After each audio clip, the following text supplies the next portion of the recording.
እንዲህ ያለ ነገር በዘራችሁ አይድረስ። እህቴ ማታ ሰላም አሳድረኝ ብላ ተኝታ ጧት ስትነሳ ከወገቧ በታች ፓራላይዝድ ሆናለች። እንዴት? ወጣትና ታታሪ ሰራተኛ ነበረች። ሕይወቷን ለመቀየር ቤተሰቦቿን ለማገዝ ከሀገሯ በመውጣት በአረብ ሀገር ስትለፋ ነበር። በርካታ ዓመታትን በአረብ ሀገራት ስትደክም ቆይታለች። ከዕለታት በአንዱ ቀን ግን ሰውነቷ ከወገቧ በታች ከርቷት ነበር።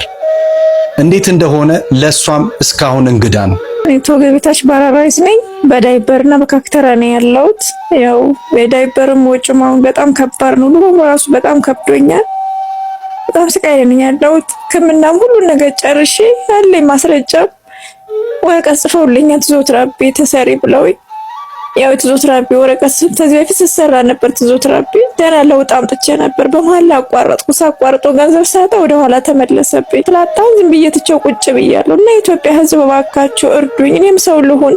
ተዳይፐርና ከሰው እጅና ከካክተራ እንኳን አላቆኝ። እባካችሁ እህቶቼ፣ ወንድሞቼ፣ እናቶቼ፣ አባቶቼ እባካችሁ አጨኩንብኝ። እኔ በጣም ከፍቶኛል፣ ምሮኛል። እውነቴን ነው። ቁሜ ልሂድ እንደናንተ ፀሐይ እንኳን ለሞቅ ወጥቼ ሰበሰብ ስወጣ ነው ፀሐይን ራሱ ማገኛት። አሁን ሳምንት አልፎኛል ራሱ ተወጣሁኝ። ሕክምና ሲሄድ ብቻ ነው ፀሐይን እንኳን ማገኛት። ይናፍቀኛል።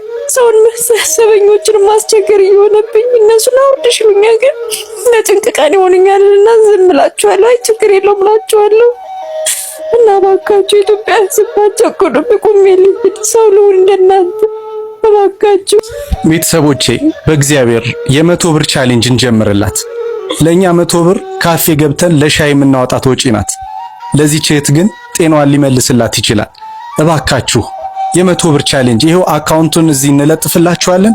በአካውንቷ 100 ብር እያስገባን ስክሪንሻት እያደረግን ኮመንት ላይ እንድናስቀምጥ ጠይቃለሁ። ሌሎችም እንዲበረታቱ አስቡት። 4 ዓመታትን ነው ዳይፐር እየተጠቀመች ያለችው። የዳይፐር አለባት፣ የተለያዩ የራሷ የሆኑ ወጪዎች አሉባት።